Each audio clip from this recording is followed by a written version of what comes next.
Salam and welcome to SomaliDispatch.com's news headlines for January 16, 2025. I'm Abdul Qadir Hussein. Qatar's Prime Minister Sheikh Mohammed bin Abdurrahman Al Thani has urged Israel to withdraw immediately from the UN-designated buffer zone in Syria. His call comes after Israel deployed troops in the area following the overthrow of Syrian President Bashar al-Assad, including the Hayat Tahrir al-Sham. Israel moved troops into the demilitarized zone near the Golan Heights after Assad's ousting.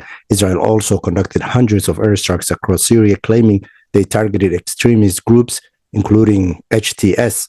Syrian leader Ahmed Shara, who welcomed the Qatari Prime Minister in Syria today, condemned Israel's action and welcomed the return of the UN peacekeeping forces. Qatar vowed to assist Syria in rebuilding its infrastructure and economy. Sheikh Mohammed called for the lifting of sanctions on Syria, urging that they hinder humanitarian aid. Somalia and Ukraine held phone discussions on establishing and strengthening diplomatic ties. Somalia's Foreign Minister Ahmed Fiqi spoke with Ukrainian Foreign Minister Andriy Sybiha via phone. They discussed strengthening ties and advancing common interests. Ukraine welcomed Somalia's interest in formal diplomatic relations. Somalia expressed support for Ukraine's sovereignty and territorial integrity. Ukraine seeks to expand cooperation with Somalia in various sectors. The country is currently at war with Russia, which aims to annex parts of its territory. This marks a potential new engagement phase between Somalia and Ukraine. Puntland Defense Forces have captured major ISIS bases in Miskaad Mountains with U.S. air support.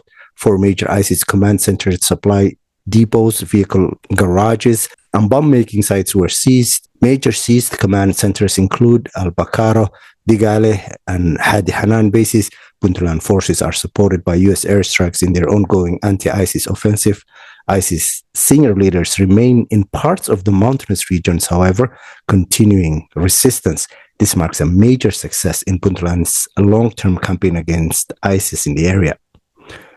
Mary Harper of the BBC explored Somaliland's optimism for U.S. recognition under Donald Trump. Somaliland has operated as an independent state for 33 years.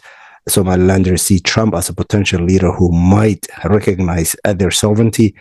Somaliland's Foreign Minister Abdurrahman Daher Aden stressed mutual benefit in relations with the U.S., including potential military collaboration. Analysts like Joshua Marzavi argue that recognizing Somaliland serves U.S. interests, citing its strategic location and governance.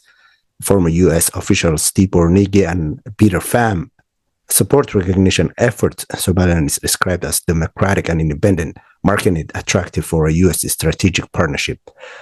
Mary Harper's report underlines Somaliland's hopes for international recognition, especially from the United States. Those were today's news headlines. For updated news and interviews in English, please follow us on all social media platforms at SomaliDispatch.com.